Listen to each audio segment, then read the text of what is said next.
os que fogem ao nosso controle. O propósito é derreter a crosta de pedra que cerca nossas almas e corações para gerar, refinar e revelar nosso verdadeiro caráter. Atributos excepcionais que não poderiam ser desenvolvidos de outra forma vêm à tona quando isso acontece. Como no processo de refinação do ouro e da prata, nós nos tornamos muito mais fortes emocional, psicológica e espiritualmente. Conflitos e adversidades representam o processo de extração capaz de criar ou refinar nosso verdadeiro caráter e todos os seus poderosos atributos: paciência, compaixão, bondade, coragem, fé, perseverança, lealdade, integridade e amor. Em vez de deixar que adversidades e conflitos nos irritem, desanimem ou indignem, devemos acolhê-los, pensando nos benefícios e oportunidades que trazem. Pois sem o fogo deles é impossível iniciar o processo de refinamento do nosso caráter ou do nosso coração. Assim, sempre que nos deparamos com uma adversidade, temos uma escolha a fazer.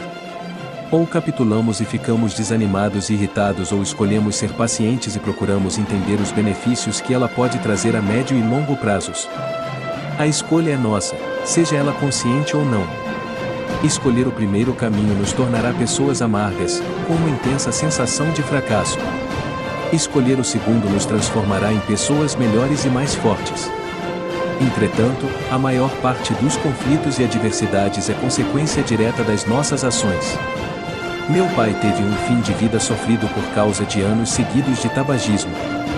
Fui despedido do meu terceiro emprego por falta de lealdade ao meu chefe.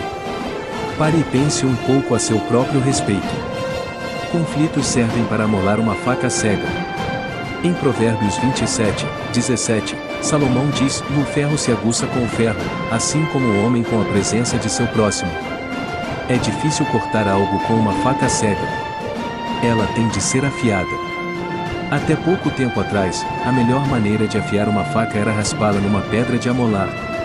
Isso gerava atrito e faíscas, mas a faca saía afiada. Salomão afirma que o mesmo se dá com nosso caráter, dele é afiado pelo convívio e, às vezes, até mesmo pelo atrito com as outras pessoas. Nos negócios, não é raro que discussões resultem na descoberta de um método inesperado que aponte caminhos inovadores.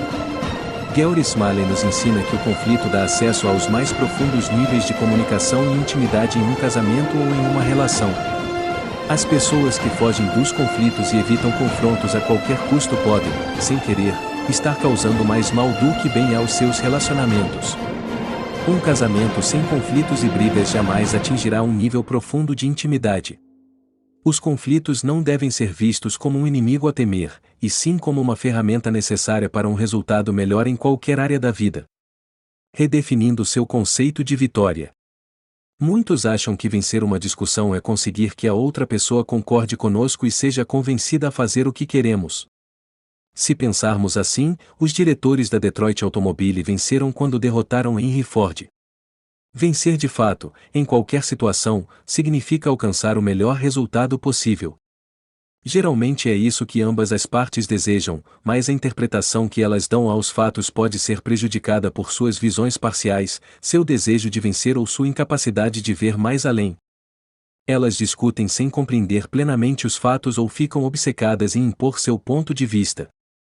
Por outro lado, quando Ford convenceu os investidores da Ford Motor Company a apoiarem seu sonho de fazer automóveis que as massas pudessem comprar, ele venceu, os investidores venceram e milhões de pessoas no mundo inteiro venceram. Mais tarde, ele convenceu os acionistas a continuar produzindo apenas carros pretos, enquanto outras montadoras ofereciam aos consumidores uma ampla gama de cores. Embora tenha ganhado a discussão, ele e todos os demais saíram perdendo. Ganhar deixa de ser uma questão de persuadir os outros a fazer as coisas ou do meu jeito. Passa a ser uma maneira de conseguir o que é melhor para todos. Conflitos podem ser benéficos ou nocivos, dependendo de como os enfrentamos. Sempre que entramos numa discussão, iniciando-a ou respondendo a quem a iniciou, tendemos a defender nosso ponto de vista e a atacar o do outro. Na maioria das vezes, esse é nosso único objetivo. Também não respeitamos regra alguma. Falamos tudo o que nos vem à cabeça. Agimos sem pensar e geralmente causamos mais mágoa do que seria necessário ou benéfico. E somos magoados de volta. O resultado é que nosso relacionamento fica temporário ou permanentemente prejudicado. Salomão diz que isso é tolice. Seja qual for o motivo da discussão, devemos, ao perceber o que está acontecendo, assumir o controle das nossas palavras e mudar o foco. Em vez de simplesmente defendermos ou atacarmos, devemos buscar o melhor resultado possível para ambas as partes.